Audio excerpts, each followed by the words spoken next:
Kila mmoja aliumbwa kwa kusudi la Mwenyezi Mungu na kazi zake Mungu alijua kwa nini mtu huyo anaumbwa. Na ndio maana haki ya kuishi imelindwa kikatiba. Soma ile ibara ya 14 ya Katiba ya Jamhuri ya Muungano wa Tanzania. Inalinda haki yetu ya kuishi. Lakini katika mazingira ambayo hatukuwa tunayatarajia sana, nchi yetu imekumbwa na shetani. Watu wetu wanatekwa, watu wetu wanauawa, watu wetu wanapigwa. Sasa masala moja au eneo moja. Hii nyingine bado sijaipata. Mnafahamu. Bado naendelea kuvuta moja. Kwa hiyo hakuna aliyezuia katiba. Mbona imechomoka tena? Mbona imechomoka tena? Sasa naomba niambie kwa uaminifu. Nani aliyesikia Askofu Gwajima akizungumza wiki moja iliyopita na vyombo vya habari? Nani alimsikia? Nyoshe kwa uaminifu kabisa. Asante sana. Nani amemsikia Rais wa Jamhuri ya Muungano wa Tanzania akizungumza juzi kwenye mkutano mkuu wa CCM? Imekuja sasa hivi. Imekuja sasa hivi. Na baada ya kunyosha mkono huo mtoto wewe utakufa vibaya. Nani anahusika na utekaji wa watu wetu katika nchi hii? Nani anahusika? Ni nani anahusika na mauaji ya watu wetu yanayoendelea katika nchi hii? Nani anahusika? Ni nani anahusika na mambo ya kupiga watu, kubanga watu na kuuliza watu wasio na hatia? Nani anahusika? Na kwa sababu nini mmesema mamlaka iliyopaswa kutulinda ndio mamlaka inayotuumiza, ndio mamlaka inayotuua, ndio mamlaka inayotuua watu wabakwe. Naomba niwaambie jambo moja.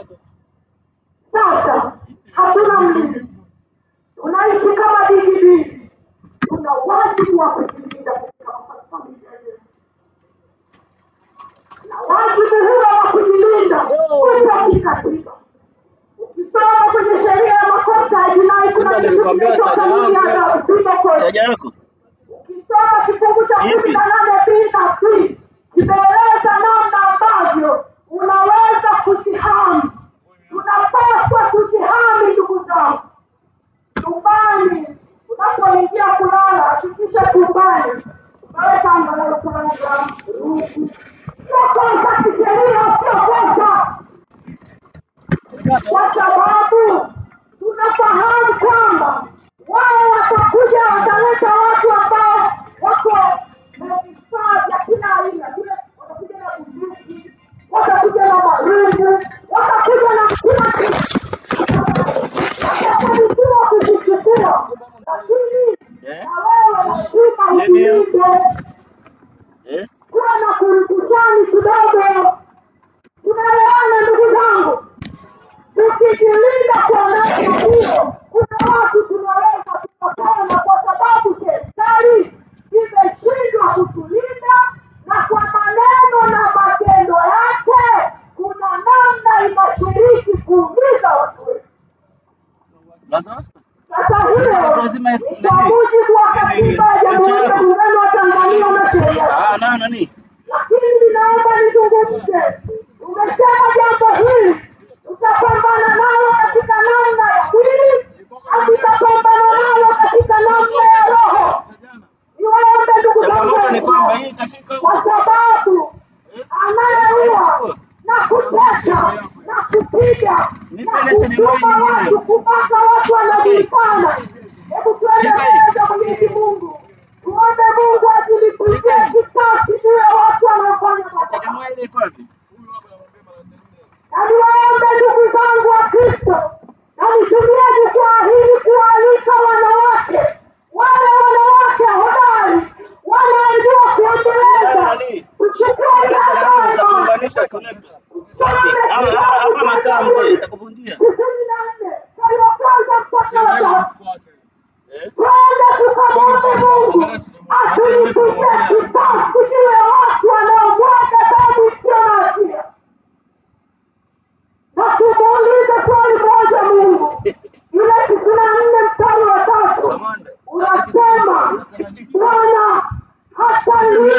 wasio na haki, hata ninyi wasio haki wataendelea kushangilia matendo haya yanayofanywa na watu ambao walipaswa kutulinda. Watafurahia matendo yao mpaka lini? Waliomuua Mdude, waliomuua mzee wetu Ali Kibao, waliomteka Deus David Kitoka, watafurahia mpaka lini? Mungu azungumze na kila mwanamke wa Tanzania. Mungu aseme na sisi wote ili nchi yetu iweze kupona. Ninawashukuru sana kwa kutusaidia. Hapa kwa umefanikiwa. Naomba washika vitu vyangu. Vitu vyako tena. Sasa mbele kabisa, mtu mkubwa, Mheshimiwa Mwenyekiti wa Baraza la Vijana Chadema Taifa, njoo uzungumze na watu wa Tanga kabisa. Watu wa Tanga nikiwauliza ngumi ziko wapi